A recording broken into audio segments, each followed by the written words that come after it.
방금 사사기 20장을 읽었습니다. 이제 사사기는 21장까지가 있는데 오늘은 이제 그 막바지 뒷부분에 이제 기록된 말씀이에요.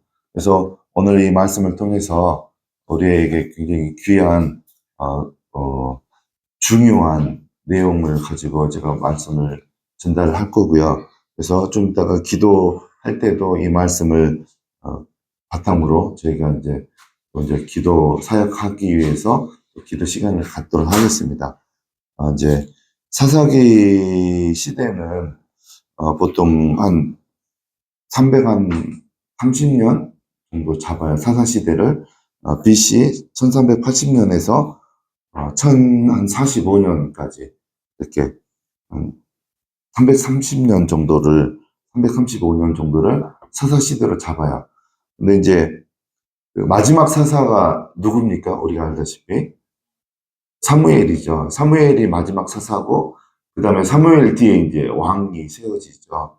초대 왕이 이제 베냐민 지파에 있었던 사울이 왕이 되죠.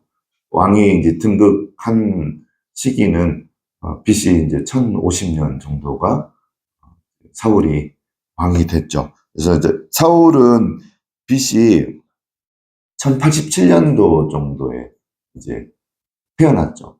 그러니까 한 37 정도에 이제 왕이 된 거죠. 정식으로 기름 부음 받고 왕으로 세움을 받았죠. 그러면 이제 오늘 사건은 이제 베냐민 지파와 나머지 11지파와의 전쟁이 기록된 장면이에요. 그래서 이거를 시기적으로 정확하게 언제 일어났나 이거를 좀 제가 알아보려고 다 찾아봤는데 정확한 시기는 안 나와요. 다 찾아봤어요. 다 찾아봤는데 정확한 시기는 안 나오고, 그다음에 이제 사사기가 시대적으로 써진 거는 아니에요. 정확하게. 대체적으로는 시대적으로 써져 있는데 이제 정확하게 시대적으로 써져 있는 책은 아니에요. 사사기가. 근데 이제 대체적으로 1장부터 보면 먼저 이렇게 등장했던 인물부터 순서적으로 써져 있기는 하는데, 오늘 기록된 이제 베냐민 지파와 11지파 간의 이제 전쟁은 시대가 이렇게 기록이 되어진 게 없어요. 그래서 이제 제가 나중에 도서관 가서 이스라엘 역사책, 이스라엘 국사책을 찾아봐서 이걸 한번 해봐야 되겠어요. 저희 기독교 개신교에서 써놓은 그 역사적인 연도는 안 나와 있더라고요. 그래서 이거는 분명히 이스라엘 역사에는, 국사책에는 적혀 있을 것 같아요. 나중에 그거는 이제 저 도서관을 아직 못 가가지고 찾아보도록 하겠습니다. 근데 확실한 거는 사사기 초기는 아니라는 거죠. 이 기록이 되어 있는 사건이 최소 중반기부터 하반기 그 사이 어느 지점인 것 같아요. 근데 이제 사사기 20장이니까 이 사사기가 시대적으로 기록됐다라고 생각하면 이제 그 사울 왕이 무슨 지파에서 배출이 됐습니까? 베냐민 지파잖아요. 사울의 고향이 기브아예요. 오늘 그 불량배들에게 레이의 첩이 이제 집단 윤관을 당한 장소, 동네가 기브아예요. 그 동네가 사울 왕의 고향이에요. 유튜브에 보면 기브아 치면 사울이 살았던 그 동네 지금의 모습 이게 있어요. 이제 언덕 위에 이렇게 건물이 지으려다가 만 그런 이제 건물도 지금 남아 있고 그렇죠. 그래서 그 시대적으로 본다라고 하면 사울 왕은 베냐민 지파였는데 그 레이의 첩을 집단 윤관한 사람들이 무슨 지파 사람이었습니까? 19장에 보면 베냐민 지파 사람들이었어요. 그러니까 시대적으로 이게 순서적으로 써졌다라고 생각을 한다면 사울 왕의 아버지나 할아버지 때에서 일이 벌어진 거예요. 시대적으로 써졌다라고 하면 사울이 그러니까 어렸을 때 아니면 어머니 뱃속에 있을 때라든지 아니면 사울의 아버지나 할아버지 시대 때 일이 벌어진 거예요. 시대적으로 써졌다라고 하면. 그래서 이제 그 19장 22절에 이제 22절, 19장 22절 한번 읽어보겠습니다. 직접적인 이제 문제가 발생했던 장면이 나옵니다. 읽겠습니다.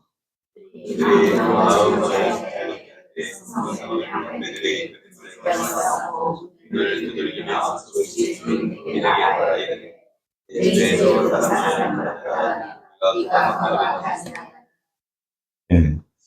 여기 이제 그 사사기를 읽으면서 좀 이해가 안 됐던 부분들이 좀 몇 가지가 있었어요. 제가 개인적으로 특별히 이제 그 레이인의 고향이 사는 곳이 어디라고 그 19장에 소개가 되어 있습니까? 어느 지파 사람이라고 레인이 거주하는 지역이 어디에서 거주했습니까? 19장에 보면 에브라임 산지에서 에브라임 산지는 베들레헴에서 그 위쪽이 베냐민 집하고 그 위쪽이 에브라임 산지예요. 멀지는 않죠. 그러니까 하루에 나귀를 타고 가면 하루에도 도달할 수 있는 거리. 그러니까 밑에 베들레헴, 예루살렘이 유다 지파고 그 위쪽이 베냐민 지파고 바로 위쪽이 에브라임 지파예요. 그래서 레위인인데 에브라임 지파 산지 그쪽에서 이제 그 목회자 제사장이니까 레위인 그 레위인이 첩이 두었다 그랬잖아요. 첩의 고향이 어디라고 소개가 되어 있습니다. 19장에 보면 베들레헴 사람이라고 그랬어요. 첩의 그 친정이. 근데 그 첩이 이제 또 바람이 나가지고 이제 발각이 되니까 베들레헴으로 도망을 갔죠. 친정집으로. 근데 이제 레위인이 첩을 데리러 왔는데 장인 어른이 잔치도 열어주고 좋게 이제 대해주니까 바로 처음에는 목적이 바로 이제 데리고 에브라임 산지로 가려고 그랬는데 장인이 더 쉬었다 가라 그래가지고 결국 5일 정도 쉬었다가 이제 저녁에 더 있으면 안 될 것 같아가지고 저녁에 떠나는데 캄캄해진 거예요.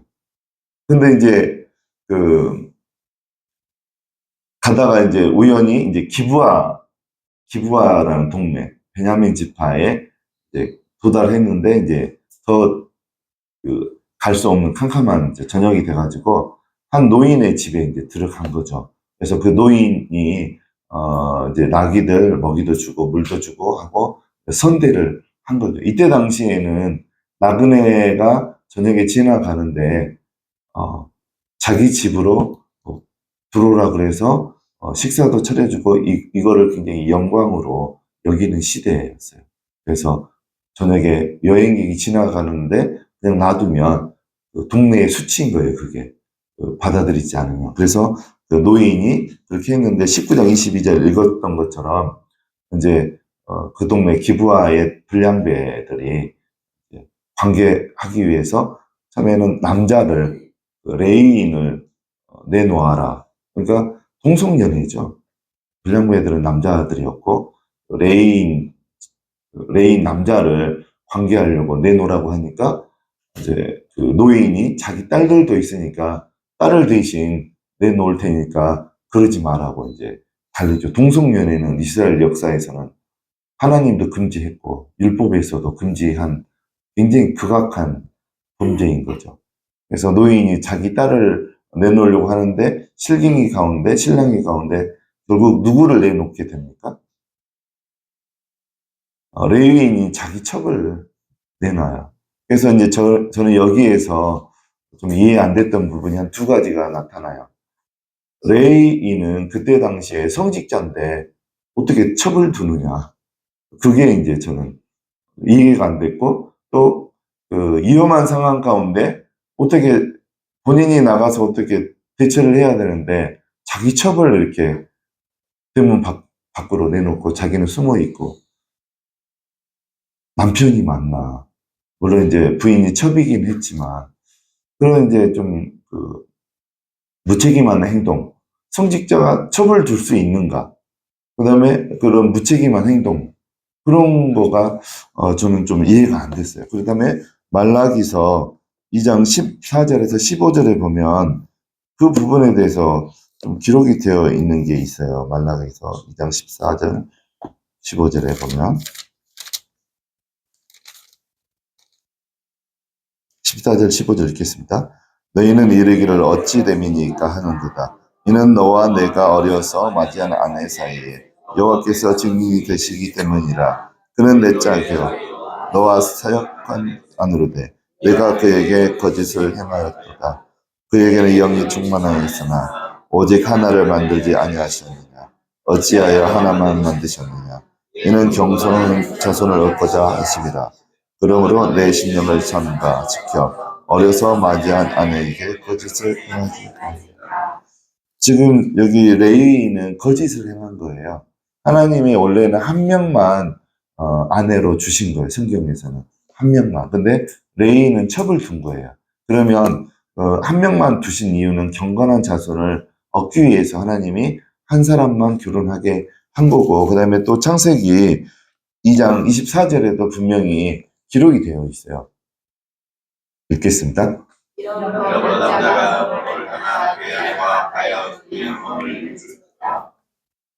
여기에 지금 보면 이거하고 비교해서 보면 지금 레이는 본 부인이 있어요. 레인이 있고 본 부인이 있고 또 첩이 있잖아요. 그러면 세 사람이 한 몸을 이룬 거예요. 세 사람이. 근데 성경에서는 두 사람이 한 몸을 이루라고 그랬어요. 예를 들어서 지금 시대에 이제 지금은 첩이라고는 않잖아요. 둘째 부인이 있는 분들이 있어요. 그러면 이제 세 사람이 되는 거잖아요. 본부인, 둘째 부인, 본인. 그럼 세 사람이 한 몸을 이루는 거예요. 하나님 금한 거. 거룩한 게 아니에요. 근데 레위인은 지금 첩이 있다는 것은 하나님의 말씀대로 살지 않는 거예요. 그러면 이제 여기에서 이제 불량배라는 단어가 나오잖아요. 19장 22절에도 나오고 20장 13절에도 불량배라는 단어가 나오거든요. 그러면 이제 바이블렉스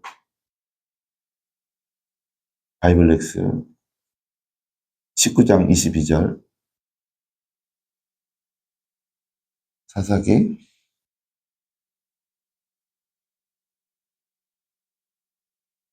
여러분들도 성경 찾을 때 이렇게 찾으십시오. 바이블렉스가 되게 좋아요.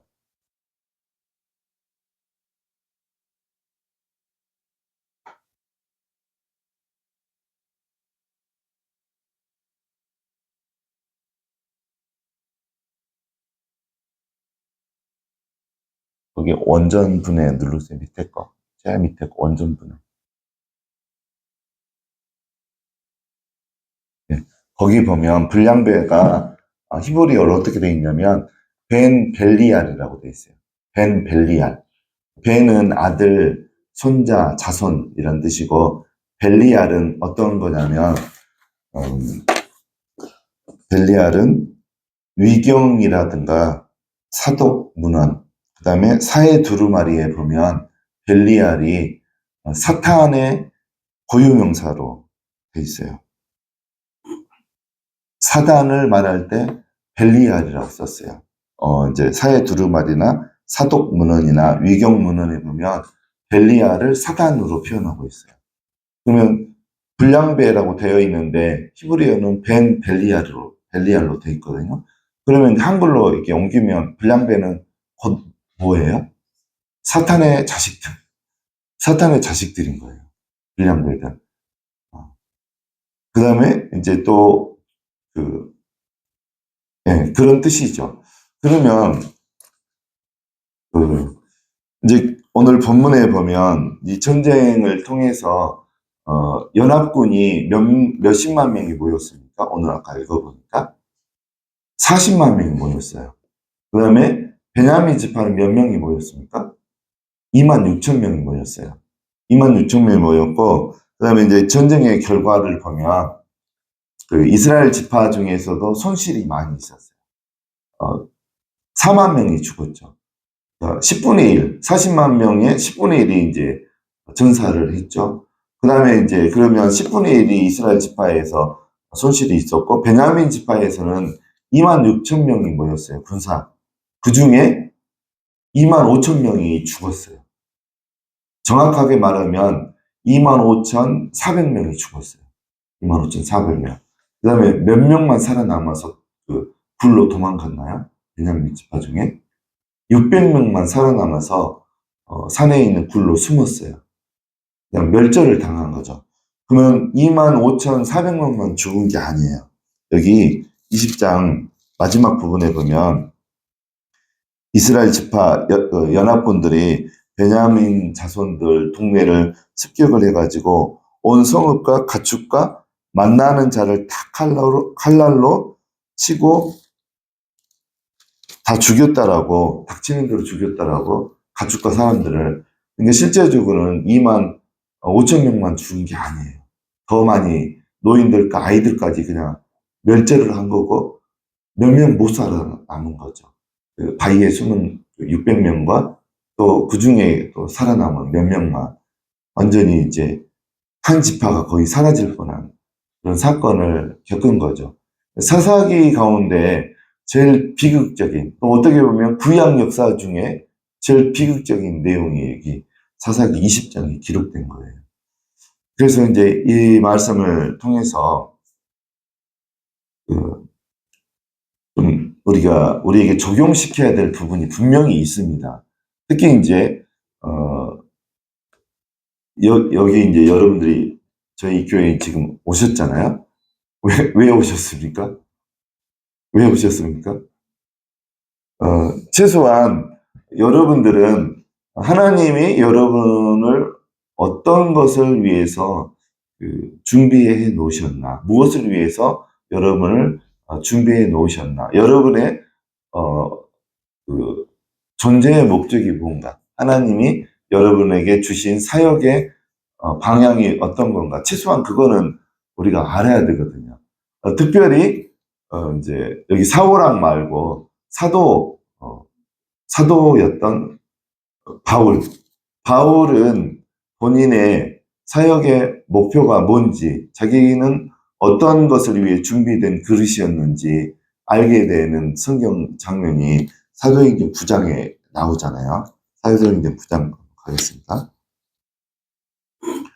사도행전 9장에 15절 읽겠습니다. 주께서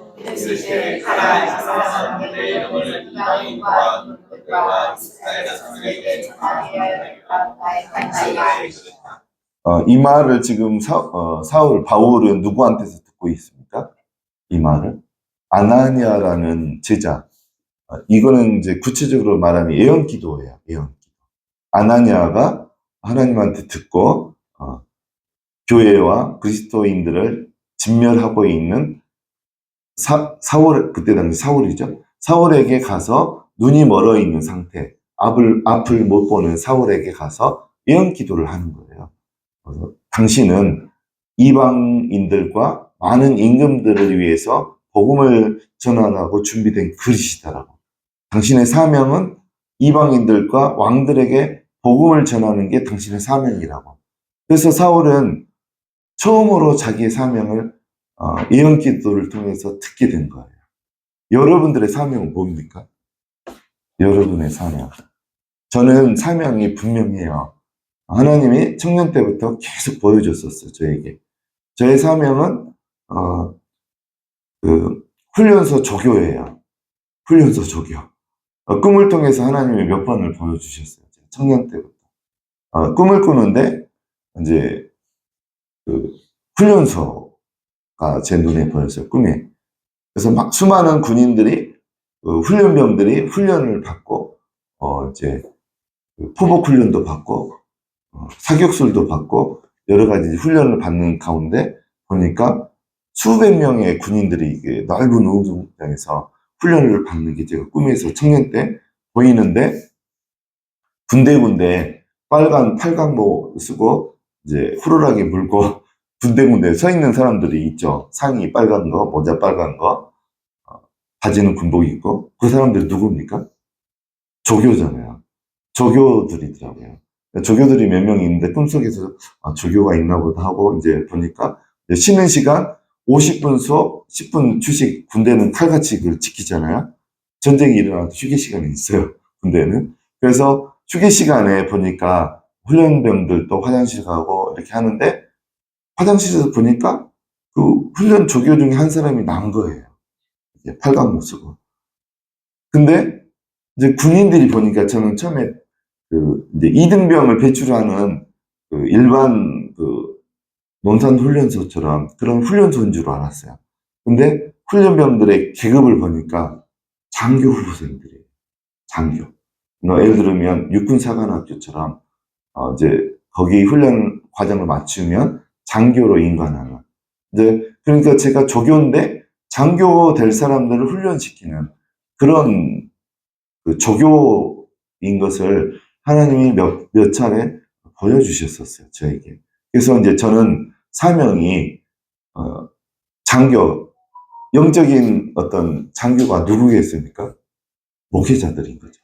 목회자들을 훈련시키는 게 저의 어떤 이제 사명인 거를 좀 알고 있었어요, 예전부터. 그리고, 결혼하자마자 제가 평신도죠. 신대원은 제가 38살 때 갔고, 30살 때부터 말씀사역과 은사사역을 같이 병행을 했는데, 저에게 말씀을 들으러 오시는 분들이, 물론 초창기에는 평신도들이 대부분 들으러 오셨는데, 나중에는 이제 제가 사역 중에 방언하고 싶으신 분들, 방언하도록 도와드리면 그냥 바로바로 방언이 시작이 됐고, 어떤 분들은 30년 동안 방언 받고 싶었는데 안 되신 분들도 오면은 제가 도와드리면 다 방언 받게 되고, 방언을 처음에 사역할 때 방언 못 하시는 분이 딱 두 분 있었어요. 처음에는 왜 대부분 방언을 다 시작하셨는데 두 분만 못 하셨어요. 또 두 분이 엄마와 아들 그 관계였어요. 그래서 지금 나중에 보니까 그 권사님은 기도도 많이 하고 그러신 분인데, 그 아들도 그 권사님의 아들인데 초등학생이었어요, 그 아들은. 근데 지금 보니까 그 권사님은 예수님을 구주로 영접하지 않고 교회만 다녔던 분. 정확해요. 예수님을 구주로 영접한 사람에게 주시는 선물이 은사거든요. 그러면 방언이 시작이 안 된다는 것은 예수님을 구주로 영접 안 했다는 거예요. 교회는 물론 그 권사님이 20년 이상 다녔어요. 기도도 많이 하시고. 그렇죠. 그래서 그런 원리들도 알게 되고, 그래서 이제 나중에는 또 제가 사역 가운데 목회자분들이 오면, 예언기도 하고 싶다라고 하면 제가 성경의 원리들 설명해 드리고, 예언기도를 같이 시도를 하면 예언기도가 그 목회자 가운데서, 사역 가운데서 이렇게 시작되어지고, 그 목사님은 예언 사역을 하게 되고, 이제 그런 사역들을 제가 평신도부터 했어요. 그러니까 평신도부터 목회자들을 가르치는 사역을 하고 있었죠, 제가. 그러다가 나중에는 목회자분들이 너무 많이 오니까 평신도가 한번 제가 앉으면 8시간씩 말씀을 가르쳤거든요. 중간에 한 번 쉬고 화장실 가는 거. 이제 그러다 보니까 이제 목회자들이 대부분이고 저 혼자 이제 평신도인데 그분들을 가르치다 보니까 미안한 마음이 들었어요. 그래서 이제 신대원 가려고 결정을 한 거죠. 그래서 이제 전도사 입장에서 목회자들에게 이렇게 말씀을 전하는 게 좀 맞겠다 싶어가지고, 그래서 신대원을 간 거예요. 목회하려고 간 거는 전혀, 꿈에도 제가 생각을 안 했거든요. 저는 왜 그랬냐면, 공기업 다니면서 먹고 사는 게 편했거든요. 저는 그래서 초등학교 1학년 때부터 마음에 다짐한 게, 목회자는 가난해. 저희 친구 아버지가 목사님이었거든요. 숨바꼭질 하다가 쌀떡을 한번 제가 초등학교 1학년 때 열었는데 쌀이 하나도 없는 거예요. 그래서 나는 목회자 쓸 때 안 되겠다. 그런 다짐을 했던 적이 있어서, 제가 공기업 다녔던 시기여서 목회자 되려는 마음 전혀 없었고, 그래서 이제 저의 사명은, 하나님한테 받은 사명은 목회자들을 훈련시키는, 그거가 저의 사명인 거는 저는 알고 있어요. 그래서 또 지난주에 또 여기 계신 분이 또 영적인 냄새를 맡으세요. 그분이 병원 냄새를 맡았대요. 병원. 그러니까 여기는 영적인 병원인 거예요. 영적인 병원이고 영적인 훈련소예요.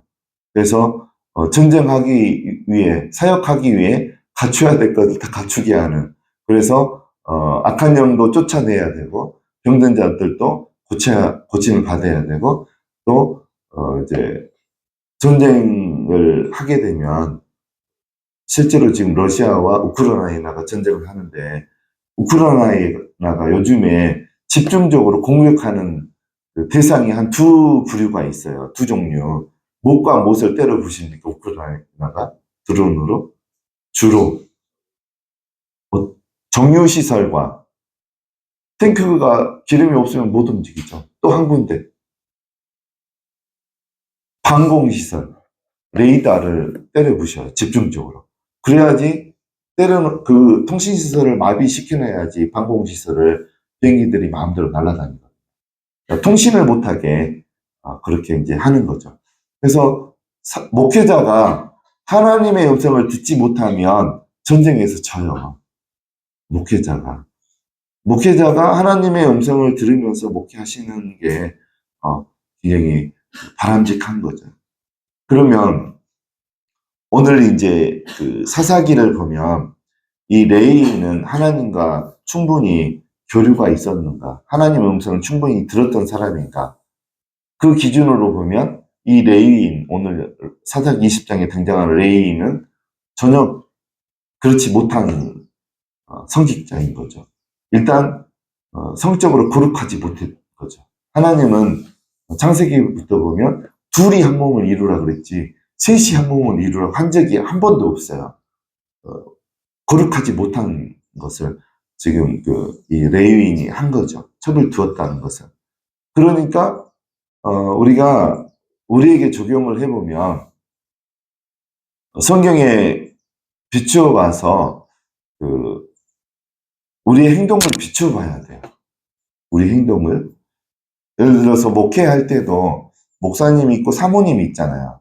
그러면 누가 주도권을 가지고 앞으로 전진해 나가야 됩니까? 성경적으로 봤을 때는 목사님이 해야 돼요. 사모님이 앞에 있으면 안 돼. 위에 있으면 안 되는 거예요. 그거는 성경의 절차를 어지럽히는 거예요. 그러면 내가 이 레위인은 그것을 아무렇지 않게 생각한 거예요. 근데 성경을 비추어 보면 벌써 범죄한 거예요. 첩을 뒀다는 것은. 그러면 범죄하게 되면 거기에 합세를 하는 게 있어요. 성경적으로 범죄하게 되면 이사야 5장에도 그렇고 시편 80편 12절 13절에도 그렇고 범죄하게 되면 하나님이 행하시는 일이 있는데 그게 뭐를 하나님 하신다고 그랬습니까? 제가 계속 한 몇 차례 이야기를 했는데 하나님이 울타리와 담을 허신다고 그랬어요. 그러면 그때 멧돼지들과 들짐승들이 우리 우리 과수원 안에 들어와서 마음대로 열매들을 따먹는 그런 일. 지금 사사기에 그 일이 벌어진 거예요. 레위인이 범죄를 하니까 울타리가 거친 거예요. 그러니까 누가 이제 19장 22절에 보면 여기 구체적인 인물은 누구들이 와서 이제 문제를 일으킨 거예요? 불량배들이죠. 불량배들은 아까 이야기했던 것처럼 벨리알의 아들들, 사탄의 아들들인 거죠. 사탄의 아들들이 와서 이제 집단 흉간을 한 거죠. 그게 이제 촉발이 돼가지고 이스라엘 역사상 가장 비극적인 일, 한 지파 중에 한 600명의 사람만 살아남고 다 그냥 전쟁터에서 그냥 비극적으로 살육을 당한 거죠. 짐승들과 함께. 그 일이 벌어진 거예요. 그러니까 우리들도 여러분들 범죄한 거 없는 줄 알죠. 성경에 비춰보세요. 여러분들이 성경을 말씀 묵상으로 읽지 않아서 그렇지 말씀 앞에 떨리는 마음을 가지고 말씀 앞에 거울 앞에 앉아있는 것처럼 여러분도 거울 앞에 앉아있으면 다 보이잖아요. 그런 마음으로 성경 앞에 앉아있으면 여러분의 모든 죄가 다 드러나요. 여러분은 죄가 아니라고 생각한 것까지 지금 분명히 레이는 죄가 아니라고 생각했을 거예요. 죄가 아니라고. 왜 이런 일이 벌어질까 생각을 해봤어요. 레인이 분명히 첩을 두었는데도 그걸 대수롭게 여기지 않았고 또 불량배들도 이런 동성애를 하려고 시도를 한 거잖아요. 그것을 아무렇지도 여기지 않고 그랬고, 또 이제 나머지 11지파가 베냐민 지파한테 몰려갔잖아요. 그 불량배들 내놓아라. 20장 13절인가요? 근데 베냐민 지파의 그 결론이 어떠했습니까? 내놨습니까? 내놓지 않았어요. 그래서 이제 전쟁이 벌어진 거죠. 그러면 베냐민 지파들도 범죄를 했으면 그 지파 자체적으로 징계를 내렸어야 돼요. 근데 오히려 두둔하고 감싸준 거죠. 영적으로 타락한 거죠. 베냐민 지파도 타락했고 레이인도 타락을 한 거고, 또 레이인이 그 시체를 에브라임 산지까지 갖고 와서 어떻게 했습니까? 자기 첩의 시체를 12조각 내서 각 지파별로 보내잖아요, 그거를. 그러면 그것도 굉장히 잔인하잖아요. 어떻게 사람 시체를 12조각 내가지고 보냈을까? 근데 레인이 성전에서 주로 하는 일이 뭡니까? 사람들이 짐승을 가져오면 그것을 살코기는 살코기대로, 뼈는 뼈대로, 피는 피대로, 내장은 내장대로 분리해서 하나님께 불태울 건 불태우고, 피는 성전 마당에 뿌리고, 이제 그런 일을 하잖아요. 그러니까 그렇게 그 동물들을 분리시키는 거는 전문가예요, 레이인들이. 지금으로 말하면 이제 정육점에서 일하는 그런 분들과 같은 그런 기술들이 있는 거죠. 그러니까 12조각 내는 거는 레인에게는 쉬운 일이에요. 어려운 일이 아니에요. 근데도 자기 첩이잖아요. 그래서 그거부터 너무 잔인하고 어떻게 저럴 수가 있나, 레인이. 그리고 이 레인이 그렇게만 12조각 내서 12지파에게 보내지만 안 했다라면 베냐민 지파는 이렇게 멸절을 당하지 않았을 거예요. 그러니까 레인의 행동도 본인이 죄진지도 모르고 또 그 어떤 살인을 촉발시킨 그런 일까지 한 거죠. 그러니까 그 모든 상황 가운데 원인이 뭐였을까? 보니까 사사기 21장 마지막 절 25절에 그 이유가 나옵니다. 네, 읽겠습니다. 이스라엘의 왕이 없음으로 사람이 결국 사사기 시대 때 레위인과 베냐민 지파와 그 불량배들 그 안에 이것이 없었기 때문에 그런 일들이 이 사사기 막바지에 일어난 거예요. 그 시대에 왕이 없었기 때문에 각기 자기 소견에 옳은 대로 행한 거예요. 그러니까 자기 생각대로 산 거라는 소리예요. 왕이 없으니까. 그럼 이제 이거 영적으로 보겠습니다. 여러분 안에 죄가 없는 줄 알죠. 성경에 비춰보면 통곡을 하면서 회개할 죄들이 우리 안에 너무 많은 거예요. 결국은 그것들이 우리의 영적 통로를 다 막아서 하나님의 음성을 듣지 못하게 하고 성령의 능력이 나로부터 나타나는 것을 방해하는 거예요. 그래서 결국은 성령의 능력을 강력하게 받고 하나님의 음성을 잘 듣기 위해서는 내 속에 들어와 있는 범죄를 발견하고 하나님 앞에 해결을 해야 되는데 그렇지 못했어요. 우리들은. 그 다음에 사사기 시대 때 그렇지 못했어요. 그 다음에 보세요. 베냐민 지파의 사람들이 대부분 다 멸절을 당했죠. 그러면 또 사람들이 모였어요. 근데도 아무것도 안 했어요. 11지파들이 회개했어야 돼요. 그냥 후회하면서 후회만 했지 하나님 앞에 회개를 하지 않았어요. 결국은 자기 동족들을 죽인 것 자체도 하나님이 금하신 거고 살인인 거죠. 그 부분에 대해서도 회개도 하지 않았어요. 그러니까 회개가 사라진 시대가 사사기인 거죠. 회개 없는 목회자는 벌점 다 본 거예요. 날마다 말씀에 비춰봐서 내 속에 무슨 범죄함이 있나 살펴봐서 성령님의 계시로 내 속에 죄가 깨달아지고 알아질 때 회개해야 되는 거죠. 근데 사사기는 한마디로 죄에 대한 그 감각도 없고 인지력도 없고 죄를 지었어도 회개할 마음도 없고 다스릴 왕도 없었고 그런 시대가 사사기인 거예요. 그러면 우리를 봐보세요. 여러분 안에 죄가 있는데 우리는 잘 몰라요. 대부분은 본인들이 잘 살아가고 있다라고 생각하고 본인은 훌륭하게 신앙생활을 하고 있다라고 대부분의 사람들은 그렇게 생각을 해요. 대부분의 사람들. 근데 성령님의 어떤 그 계시를 통해서 성령님의 우리 가운데 우리 모습을 바로 보여주고 우리를 알게 해주게 된다라고 하면 우리 안에 얼마나 많은 범죄함이 있다라는 것을 깨닫게 돼요. 그래서 결국은 사람들이 범죄하는 직접적인 원인은 왕이 없기 때문이에요. 왕이 없기 때문에. 여기 레인도 그렇고 그럼 영적으로 보면 그들 안에는 하나님이 없었기 때문에 하나님이 없었기 때문에 더 구체적으로 보면 그 레인이 범죄했을 때 하나님으로부터 너 지금 그게 죄다 그걸 들을 수 있는 그런 영적인 관계가 안 이루어지는 거죠. 그게 없었기 때문에 모세는 근데 그렇지 않았잖아요. 여호수아는 그렇지 않았잖아요. 하나님과 대면에서 교제했던 분이 모세이잖아요.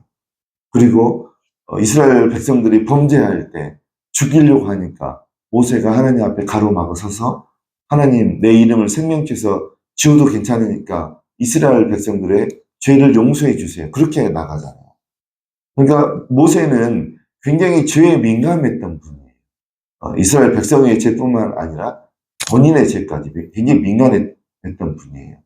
그래서 모세에게는 하나님이 있었기 때문에 그랬고 자기를 다스릴 왕이신 하나님이 있었기 때문에 그런 삶을 살았던 거예요.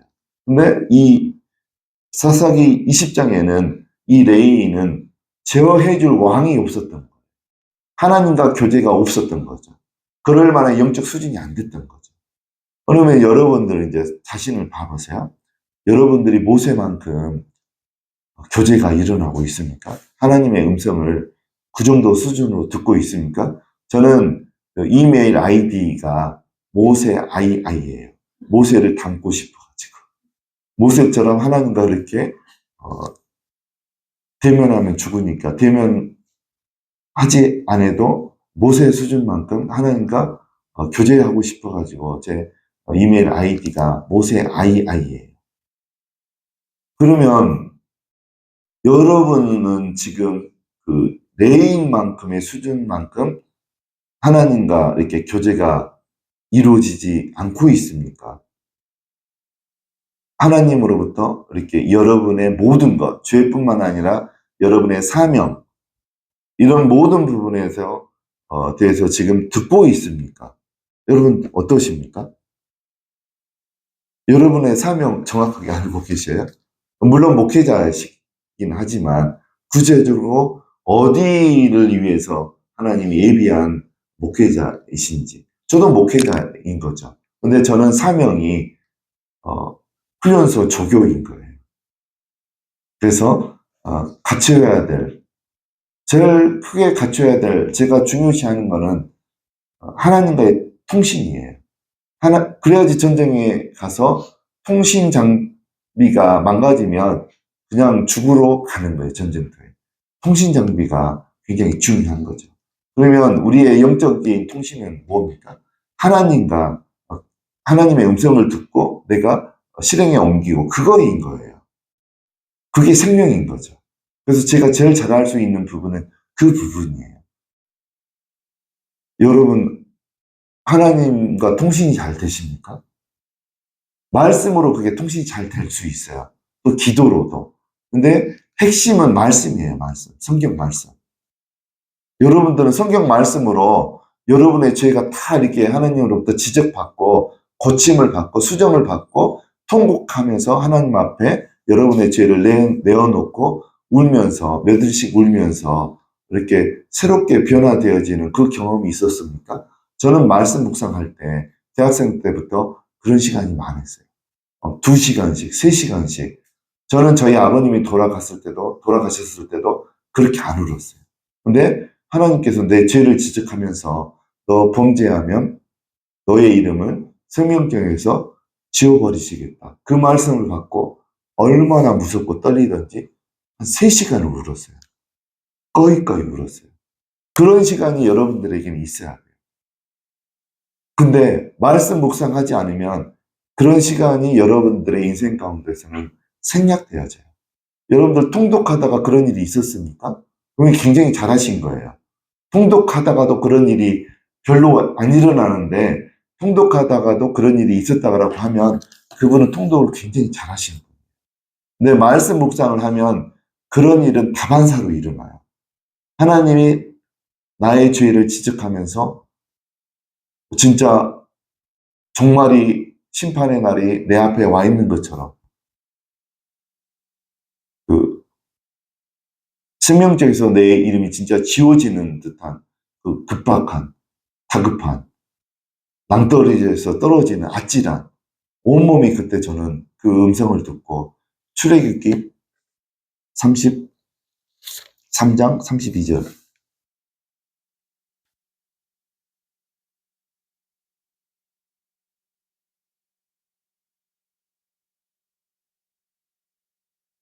삼십이 절 없나요? 32절 33절 32장 33절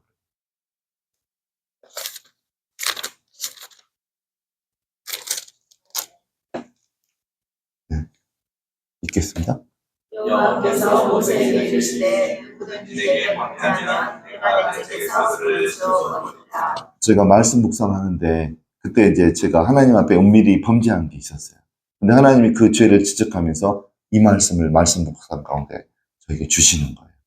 저는 이 말씀을 접하기 전까지는 교회에서 어떻게 배웠냐면 한 번 구원 받았으면 끝까지 간다 그렇게 배웠어요. 근데 하나님은 그렇지 않았어요. 성경에 보니까 생명책에서 이름이 지워지기도 한다는 거예요. 범죄하면 누구든지 구원을 받았더라도 범죄하면 누구든지 생명책에서 이름을 지워버리겠다고 하는 거예요. 요한계시록에도 이 이야기 또 나와요. 그러니까 한 번 구원받으면 끝까지 구원이 유지되는 게 아니에요. 성경에서 구원을 이루라고 그런 거예요. 이루어내야 돼, 끝까지. 그래서 저는 이 말씀을 받고 진짜 방석안 앞에 위에 앉아서 기도하다가 울었는데 제 그때 큐티 노트 지난주에 제가 보여줬잖아요. 그 노트에 보면 한 권에 이렇게 눈물이 번져가지고 이렇게 글씨가 번진 게 있어요. 그거예요, 그거. 큐티 하다가 무릎 꿇고 울다가 눈물이 떨어져가지고 콧물이 떨어져가지고 큐티 노트에 눈물이 번져가지고 글씨가 얼룩진 거예요. 그때 울은 거예요, 제가. 한 3시간을. 통곡을 하면서 울었어요. 우리에게는 그런 시간들이 필요해요. 하나님의 음성을 들을 수 있어야지 그것도 가능해져요. 그래서 여러분들은 그러냐는 거예요. 그럴 수 있냐는 거예요. 말씀을 통해서 하나님으로부터 이렇게 바로 수정받는 그런 고침을 받는 수정받는 그런 시간들이 여러분의 인생 가운데 신앙생활 여러분들이 어떤 분들은 뭐 5년 하신 분이 있고 뭐 30년 40년 하신 분들이 있는데 여러분들이 교회에서 뭐 했습니까? 교회에서는 그 일이 일어나야 돼요. 그 일이 일어나지 않는 교회는 교회라고 볼 수 없어요. 여러분들이 목회자시잖아요. 그 일이 성도들 가운데 일어나게 하셔야 돼요. 그 일이 안 일어났다. 목회에 실패한 거예요. 목회에 실패한 거예요. 그러면 목회자로서 그 일이 교회 가운데 일어나게 하려면 내가 그런 일이 있어 본 경험이 있지 않으면 그 일은 우리들의 목회 가운데 일어나지 않는 거예요. 그래서 이제 제가 이야기하려고 하는 거는 여러분에게는 왕이 있으십니까? 왕이 있으십니까? 그러면 있으면 말만 나에게는 왕이 있습니다. 그렇게 고백하면 안 되시고 실제적으로 여러분의 신앙의 모습 가운데 핵심에 왕이신 하나님의 제어를 받는 모습이 여러분 안에 있어야 돼요. 여러분의 의견에 옳은 대로 하는 것은 범죄예요, 범죄. 레인이 그런 거예요. 첩을 둬도 되겠다고 생각해서 첩을 둔 거예요. 범죄인 거예요. 여러분들도 그래요. 목회하실 때 하나님한테 여쭤보지 않고 여러분의 소견에 어른대로 하시는 것은 범죄인 거예요. 거기에 불량배들이 달라붙는 거예요. 범죄하면 울타리와 담이 무너져요.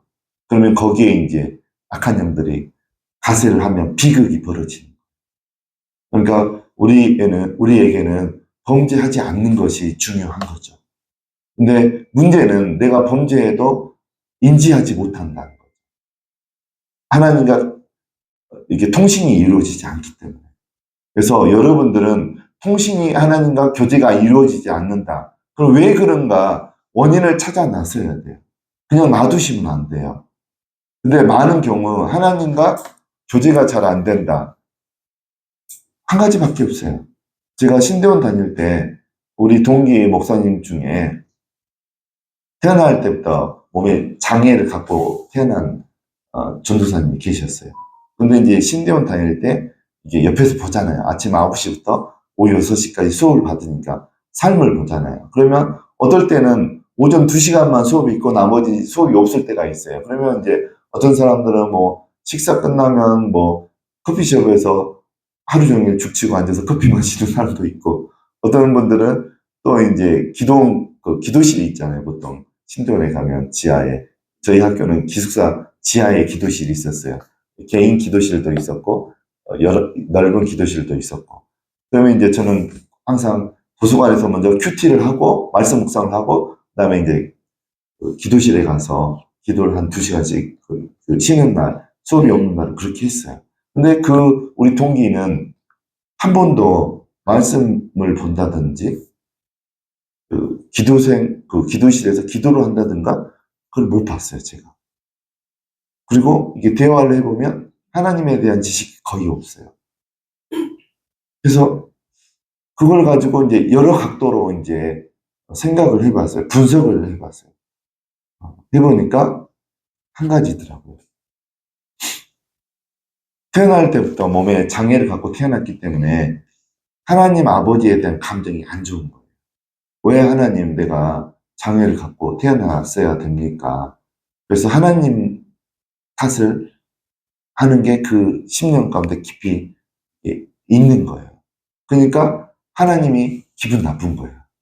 그러니까 하나님께 스스로 나아가서 예배드리고 스스로 기도하는 거가 없는 거예요.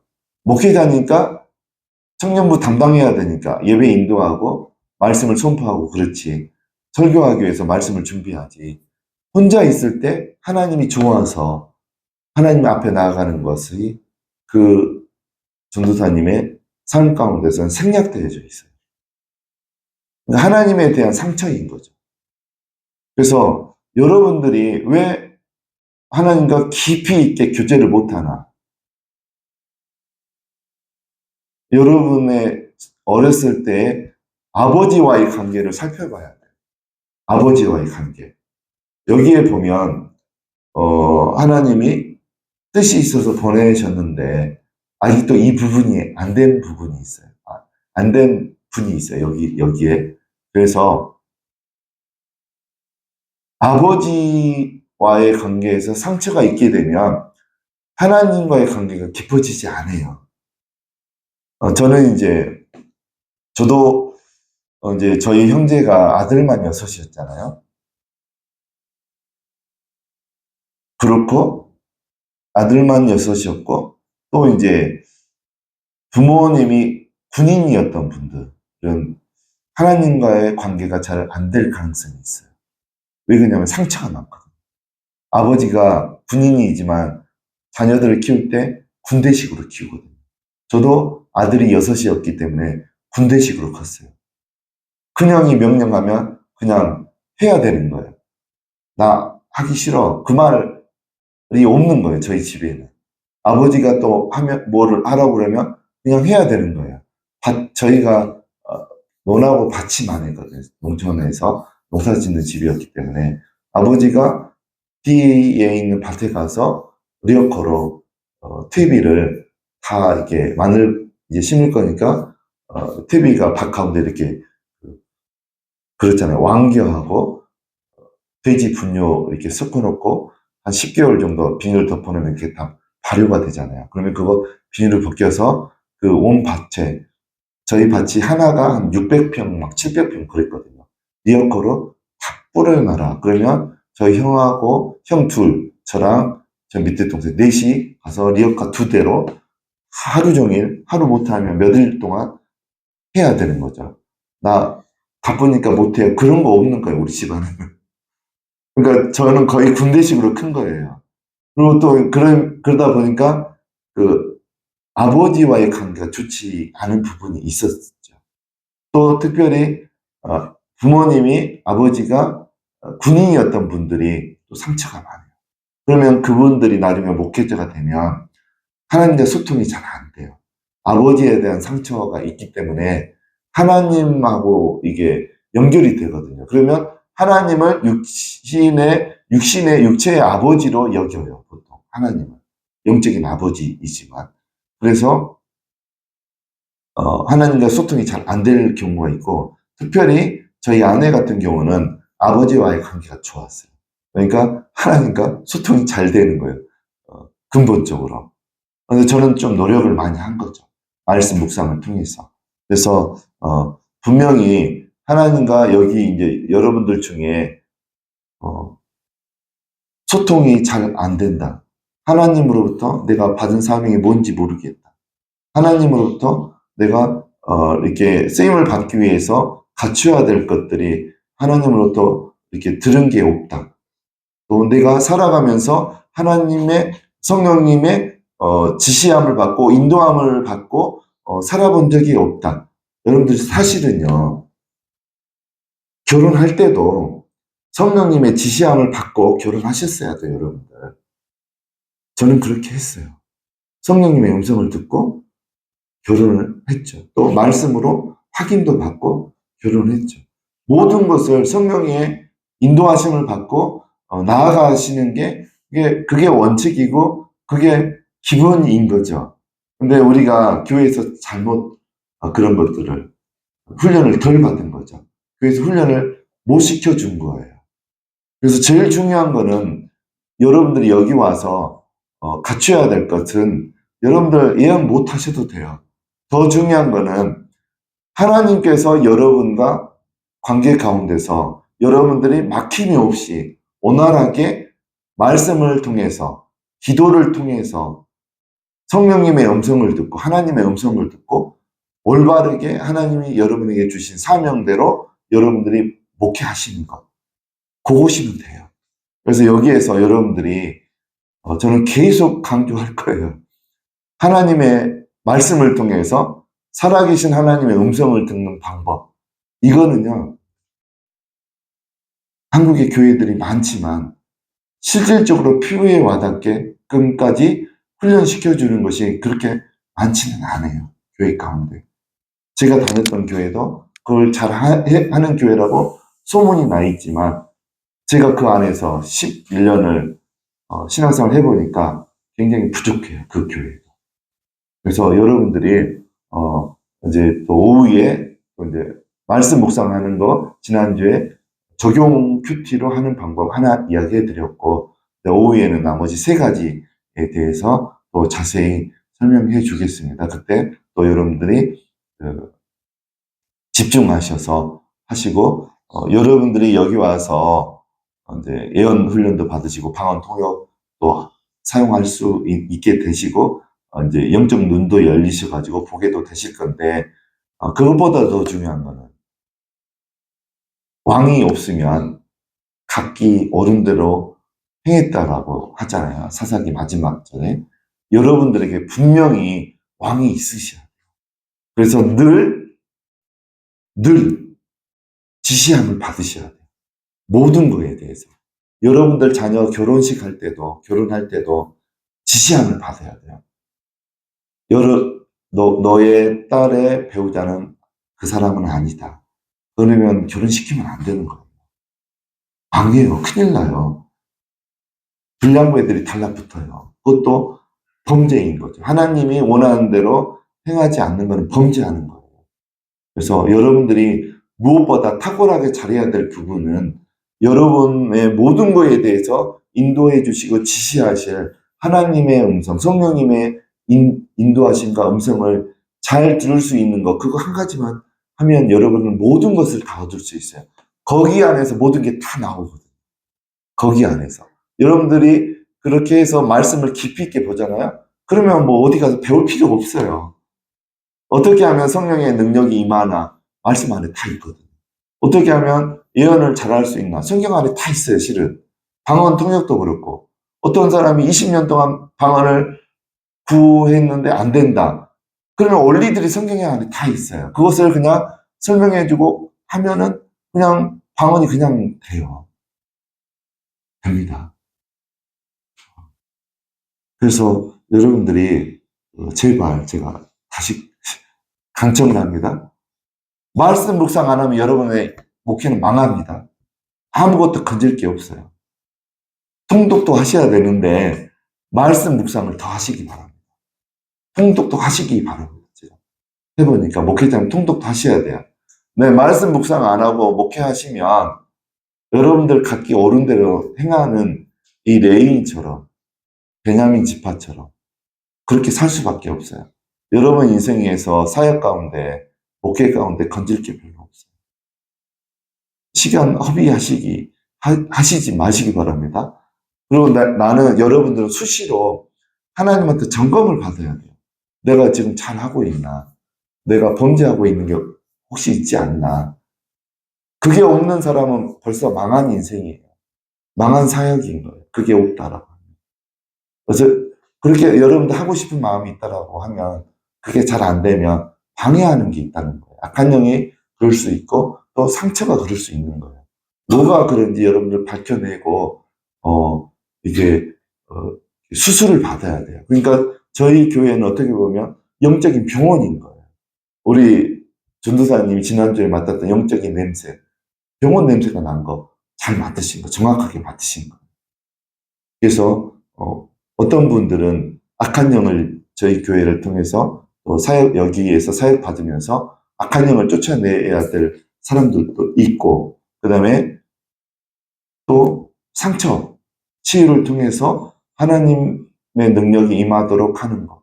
그 다음에 하나님의 사역을 방해받지 않고 하기 위해서는 상처 치유도 받아야 되고 한 치유도 받으셔야 되고, 그 다음에 여러분들이 모르는 여러분들의 위대에서 벌어진 악한 일들 또 여러분들이 발견해내서 그런 성령님이 계시해 주지 않으면 절대 몰라요. 여러분들 2대까지는 알 수 있어요. 여러분들이 여러분들의 할아버지 할머니에서 대해서 무슨 일이 벌어졌나까지는 여러분들이 집중하면 알 수 있는데 3대부터는 잘 몰라요.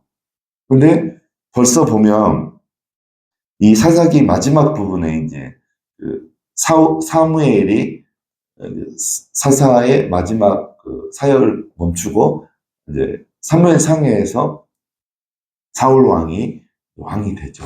그러면 사울 왕도 보면 아직 말씀 안 마쳤어요. 한 20분쯤에 마칠게요. 사울 왕도 본인도 모르게 비극적인 삶을 살았어요. 볼까요?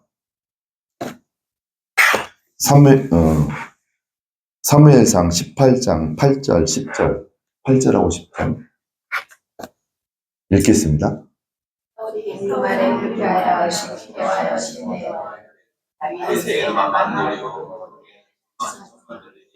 까도 것이 나라고 10절도 읽겠습니다. 하나님께서 부르신 사울에게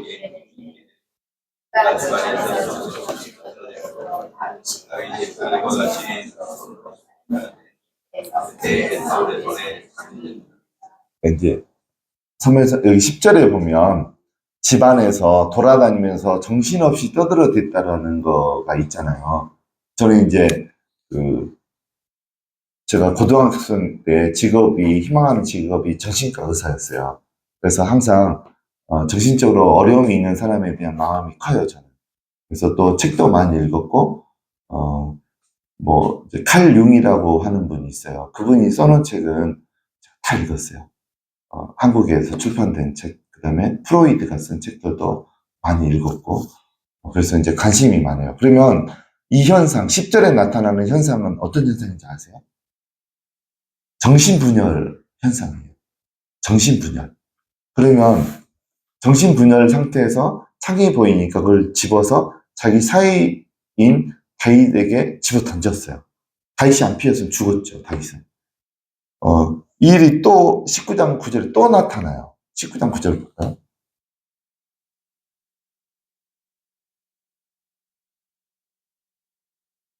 읽겠습니다. 손에 만져가지고 그의 손에 앉았을 때 여호와께서 부르신 명령이 사울에게 다윗이 스스로 죽음을 당하여 10절도. 사울이 그의 가족에 가해서 그는 사울의 앞을 피하고 사울의 창은 그에 맞습니다. 다윗이 그 밤에 도피하매 네, 거기까지요. 지금 사울의 인생은 그 사무엘을 만나서 왕으로 기름 부심 받고 초대 왕이 된 거잖아요. 그러면 사울이 처음에는 성령을 위로부터 크게 임하심을 받아서 예언도 했다는 걸 여러분 아시죠? 예언도 했어요. 그럼 하나님의 사람이었죠. 근데 어느 순간부터 이제 정신분열 현상이 나타나면서 살인의 의지, 자기 사이를 죽이려고 하는 것부터 시작해가지고 결국은 나중에는 하나님의 말씀, 명령을 지키지 않는 데까지 나아간 거예요. 그러니까 하나님의 명령이 있는데 자기 보기에 옳은 대로 행하기 시작한 것이 사울의 몰락의 이제 그 시초가 된 거죠. 그래서 결국은 사무엘상 마지막 부분에 보면 길보아 산에서 이제 블레셋과의 전투가 벌어져가지고 자기의 세 아들과 사울이 네 부자가 한꺼번에 장렬하게 이제 마지막을 맞이하는 사건으로 이제 사울의 가정에 비극이 이제 종지부를 찍는 비극이 이제 일어난 것을 우리가 알 수가 있죠. 그러면 저는 이제 심리학적인 관심이 있어가지고 이거를 쭉 살펴봤어요. 그러면 사울에게 이렇게 정신분열적인 현상이 왜 일어났을까? 결국 이제 성경에서 보면 여호와께서 부리신 악신이 임해서 그렇게 됐다고 그랬잖아요. 그러면 여호와께서 부리신 악신이 임한다라는 것은 보면 영적으로 무슨 일이 벌어진 거예요? 시편 80편에 의하면 울타리와 담이 거친 거예요. 울타리와 담이 왜 사울에게는 거쳐 있었을까? 그러면 처음에 사울이 무슨 범죄를 했을까? 사울이 처음에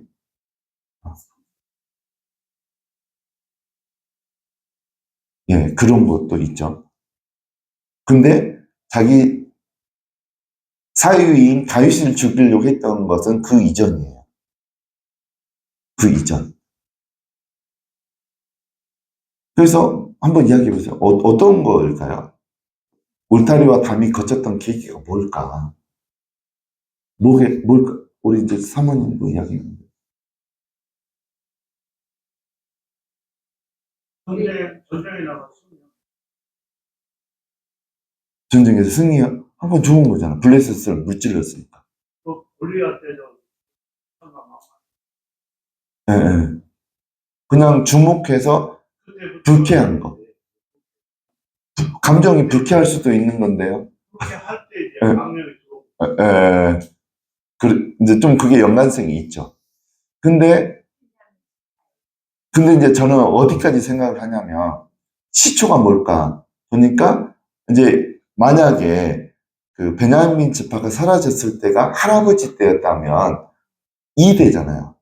2대 때, 베냐민 지파가 범죄한 거잖아요. 불량부 애들을 그냥 11지파한테 내놓았고, 회개했고, 잘못했다라고 11지파한테 그렇게 했으면, 베냐민 지파에게 이런 비극이 일어나지 않았을 건데, 범죄한 거죠, 베냐민 지파가.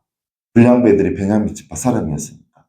그래서 그때 이제 살육이 있었고, 범죄했고, 저는 그때의 울타리가 베냐민 지파에서 거쳤다라고 봐요. 그러니까 그게 이제 내려온 거죠. 범죄하면 하나님께서 출애굽기 20장하고 22장에 보면 3, 4대까지 죄를 묻겠다라고 돼 있잖아요. 근데 2대인 거예요, 2대. 그렇게 되면 사울 왕은 그 영향권 안에 들어있는 거죠. 그래서 저는 정신분열적인 현상이, 여러분들 그 집단 윤관하는 게, 동성애 하는 거는요, 나라가 멸망하는 죄에 속해요. 나라가 멸망하는 죄에 속해요. 작은 죄가 아니에요. 성경에 보면. 동성애 하는 사람은요, 그 사람이 목사님이면 그 사람은 지옥의 제일 밑에 떨어져요. 그냥 천국에 갈 생각을 하면 안 돼요. 목사님이 첩을 두고 목사님이 성적인 불륜을 저지르잖아요. 그 사람은 지옥의 한가운데 가요. 성경적으로. 천국에 들어갈 수가 없어요. 그래서 저는 그 정신분열적인 현상은 심각한 거거든요. 사울왕이 그렇게 크게 범죄한 건 없어요. 그냥 그 사람들이 노래할 때 들었을 때 심히 불쾌한 그것까지 범죄라고 할 수 있는가? 감정인데, 감정이 좀 불편한 거죠, 그거는. 근데 제가 살펴보니까 베냐민 지파에서 사사기 19장에 있었던 그 사건 외에는 대답을 할 수 있는 게 없는 거예요. 그래서 우리 안에 이런 일이 벌어질 수 있다는 거예요, 제 말은. 여러분들이 하나님 말씀에 비추어서 성령의 조명함에 따라서 여러분 안에 있는 죄들, 왕의 인도함을 받지 못하고 여러분들의 의견에 어른대로 했던 것들은 회개하면 돼요. 찾아내서. 근데 문제는 여러분들의 기억에 없는, 여러분의 아버지나 할아버지, 여러분들이 모르는 것 때문에 여러분들에게 영향력이 와 있는 게 있을 수 있는 거예요. 근데 그것도 어떤 그 징계의 문이 열리는 것과 똑같은 거예요. 강이 헐어진 거고 울타리가 거친 거와 같은 거예요. 그러면 여러분 안에 그런 것이 있지 않나 살펴봐야 돼요. 그래서 해야 될 게 많아요.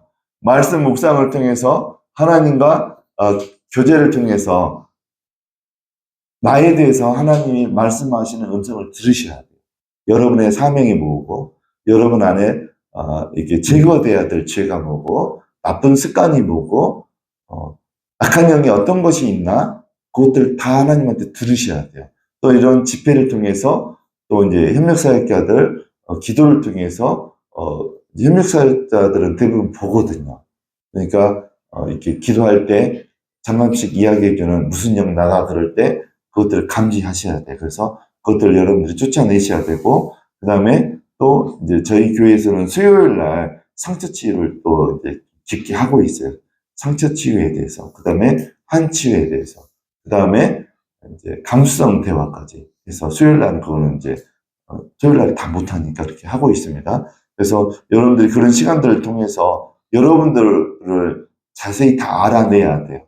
여러분들 안에 뭐가 영적으로, 혼적으로, 육적으로 이렇게 보강이 돼야 되고 뭐가 들어와 있는지 그거 아는 게 욥기서 9장 21절에서는 온전한 사람이라고 했어요. 여러분들이 온전한 사람이 되도록 굉장히 노력을 하셔야 돼요. 여러분들 왜 나는 여러분들 여러분은 다 똑같아요. 여러분들도 저보다 더 잘 하나님과 교제가 이루어질 수 있어요. 영적인 능력은 별로 얼마나 하나님과 소통이 깊게 일어나는가에 따라서 나에게서 능력이 나가는 게 결정이 되거든요. 그래서 여러분들이 하나님과 소통이 잘 되어지기 위해서는 오늘 본문에서 몇 가지를 이야기한다고 하면 나는 여러분들은 지금까지 내 의견대로 목회를 해왔고 그러진 않았나. 왕의 소견에 옳은 대로 행해야 되는데 모든 것이 그래야 되거든요. 나와 내 자녀들의 삶, 결혼, 어떤 결정하는 거 다 그래야 돼요. 하나님 그걸 원하시거든요. 그러려면 음성을 들을 수 있어야 돼요. 음성을 들으려면 하나님의 말씀에 집중해서 하나님 앞에 나아가 앉아있는 시간이, 머물러 있는 시간이 있어야 되는 거죠.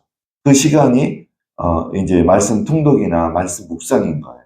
근데 저는 개인적으로 말씀 묵상이 좀 더 잘 됐어요. 또 어떤 분들은 통독이 잘 된 분들도 있을 거예요. 근데 대체적으로 보면 말씀 묵상을 통해서 하나님의 깊은 음성까지 다 들을 수 있어요. 하나님의 감정까지 만날 수 있으니까 말씀 묵상을 통해서. 그래서 여러분들이 오늘 조금 있다가 이제 10분 쉬고 난 다음에 기도할 때는 그것들을 하면 좋겠어요. 하나님의 지시함을 받지 않고 내가 했던 것들이 있지 않나. 그것들은 다 죄인 거예요. 다 죄인 거예요. 특히 목회할 때. 내가 질서를 깨뜨리지 않았나. 교회에서 큰 소리를 내지 않았나. 형제에게 바보라고 하면 연자맷돌을 매달고 바다에 뛰어드는 게 더 낫다고 그랬죠. 성경에, 신약에. 근데 교회에서 지체들을 향해서 욕설을 한 적이 없나. 욕하지 않았나, 지체를 향해서. 그거는요, 범죄인 거예요. 용서받을 수 없는 범죄인 거예요. 그거에 대해서 내가 통곡을 하면서 잘못했다라고 하나님 앞에 싹싹 빌어본 적이 없다라고 하면 가만 못 거예요, 그 사람. 하나님이 그냥 내버려 놓는 거죠. 그러다가 멸망하도록. 빨리 내 모습을 봐야 되는 거죠. 그래서 왕의 소견에 따라서 내가 살았나, 내 소견에 따라서 내가 신앙생활을 했나 짚어봐야 돼요. 그래서 오늘 또 성령님 기도를 인도해 주세요. 내가 토설해야 될, 내가 그냥 내 그 마음의 깊은 창자가 끊어지도록 통독하면서 내 뱉어야 될 죄가 뭡니까? 내가 잘못한 게 뭡니까? 성령님 보여주세요. 깨닫게 해주세요. 알게 해주세요. 그러면요, 여러분들 그냥 입만 이게 열었다 닫다 그거 안 돼요. 여러분 창자가 끊어지는 기도를 하셔야 돼요.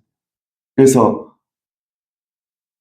우리 협력석계 목사님처럼 배근육이 찢어지도록 내 혈관이 터지도록 회개 기도하셔야 돼요. 그렇게 사생결단의 기도, 회개 기도 하지 않으면 여러분의 목회 가운데, 신앙생활 가운데 별일 안 이루어져요. 그게 기초예요. 그래서 좀 이따 기도하실 때 그런 기도하시고, 또 하나님 앞에, 하나님 내가 범죄한 거 다 회개한 것 같은데 하나님 내 아버지와 내 할아버지와 그 3대, 4대까지 하나님 보여주세요. 어떤 악한 일을 했습니까? 특별히 성적인 악한 일. 이런 오늘 19장, 20장에 나오는 그런 죄를 하지 않았습니까? 죄 없는 사람을 죽이는 일이 있지 않았습니까? 그런 일이 있으면 진짜 울타리와 담이 열려 있어요. 여기서 사역할 때 하나님이 어떤 분의 6대 조상이 하는 일을 보여주셨어요. 이분은 정신분열도 있었어요. 젊었을 때. 근데 보니까 6대 조상 한 분이 무관이었어요. 무관. 무술로 관직을 얻은 무관. 근데 이분이 화가 나서 분을 이기지 못하고 부하 직원을 칼로 이렇게 목을 치는 게 내 눈에 보였어요. 그리고 그 죽임을 당한 그 가족이 평생 그 죽였던 사람을 저주했어요. 그래서 그 집안의 남자들은 40대 전에 다 죽었고, 대부분 지금까지. 그리고 남아있어도 정신분열이 그 가정 가운데 계속 일어나는. 그 원인을 모르고 여기 왔던 그 목사님은 이렇게 힘들어하는 거죠. 근데 하나님이 그걸 알게 해주셨어요. 그래서 그분은 그 넘어진 담과 울타리를 회개 기도하면서 죄를 하나님 앞에 용서해달라고 눈물 흘려서 통곡하면서 담과 울타리를 하나님이 다시 세워주셨어요.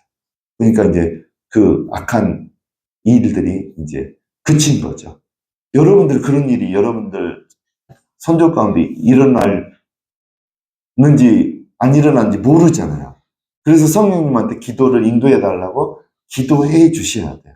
여러분들이 하셔야 돼요.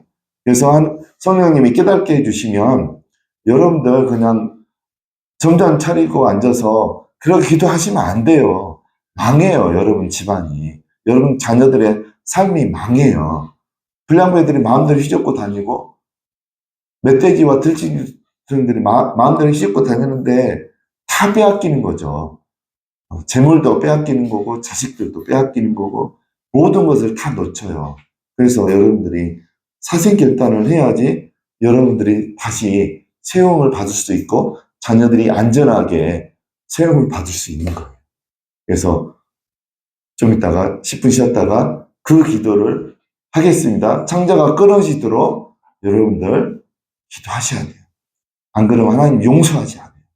여러분들이 했던 범죄들을. 예. 제가 기도하고 10분 쉬겠습니다. 하나님, 이후에 있을 우리가 기도 시간까지 성령님께서 직접 이 시간 가운데 각자에게 임하여 주시고 각자에게 기름 부어 주시고 성령님 깨닫게 하여 주시옵소서. 이 공간 가운데 가득 성령 충만하게 역사하여 주시고 임하여 주시옵소서. 머리 가운데 한 사람 한 사람 가운데 성령의 능력을 부어 주시고 기름 부어 주시옵소서. 기도를 인도하여 주시옵소서. 사역 시간에 주께서 역사하여 주시옵소서. 이곳이 하나님 부흥의 기간이 되게 하여 주시고 부흥의 장소가 되게 하여 주시고 영적 병원이 되게 하여 주시옵소서. 우리 안에 썩어 골맞은 고름들을 영적 고름들을 다 영적인 칼로 도려내어지는 시간 되어지기 원하오니 성령이 직접 집도하여 주시고 죄와 고름들 썩은 부위를 도려내어 주시옵소서. 그리고 그 자리에 말씀과 성령으로 가득 채워 주시옵소서. 그것을 기대하며 예수님의 이름으로 기도합니다. 네. 35분까지만 쉬었다가 기도하도록 하겠습니다.